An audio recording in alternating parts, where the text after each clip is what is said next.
Trahedya ang sinapit ng isang 8 anyos sa batang babae sa Quezon City na lumabas lang ng kanilang bahay para makipaglaro. Ito'y matapos ma-recover ang kanyang katawan na nasa putikan at wala ng buhay.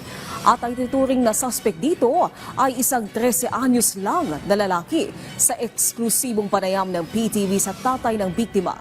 Iginit niyang hindi sapat ang kulong sa sinapit ng kanyang anak. Si Isaiah Mirafuentes sa sentro ng balita.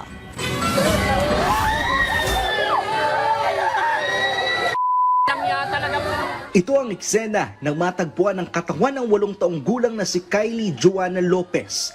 Nakita ang kanyang katawan sa isang bakanting lote sa Novaliches, Quezon City.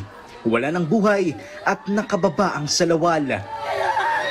Sa sulok ng maliit na bakanting loteng ito, natagpuan ang bangkay ng bata.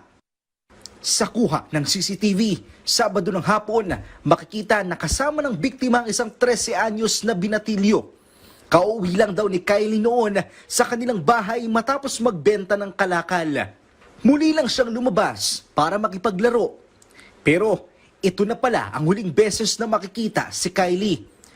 Ang binatilyo sa video, umamin na siya mismo ang sumakal at pumatay sa batang babae. Eksklusibong humarap sa PTV News ang ama ng bata.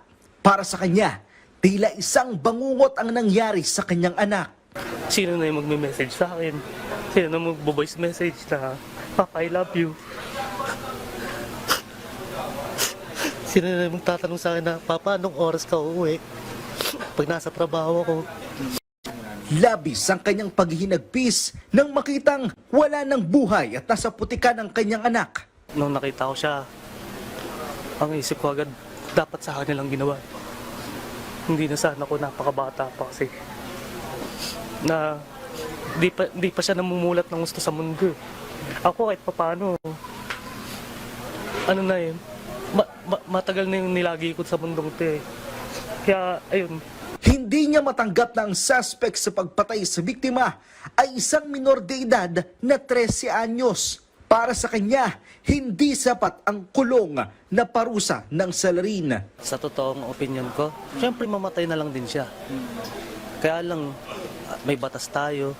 Kasi ganyan, naasar nga ako kanina na parang kasi ang dating yung may parang pinoprotektahan pa rin dahil bata nga yun.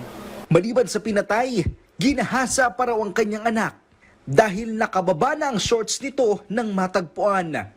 Siyempre, yung huwag na sana nilang palayain yung hayop na yun. Tapos, kung sa tulong po, sana may magandang memorial ng anak ko. Para kahit paano naman, maganda naman yung paglagyan ng anak ko. Kasi, sinapit niya yun. Hindi naman karapat-dapat sa kanya yun. Ayon sa PNP, panonood ng porn videos online ang nagtulak sa suspect na gawin ng krimen. Yung isa sa mga angulo kasi na ang pagtanto, tanong-tanong namin sa kanya is yung mga napanood niya.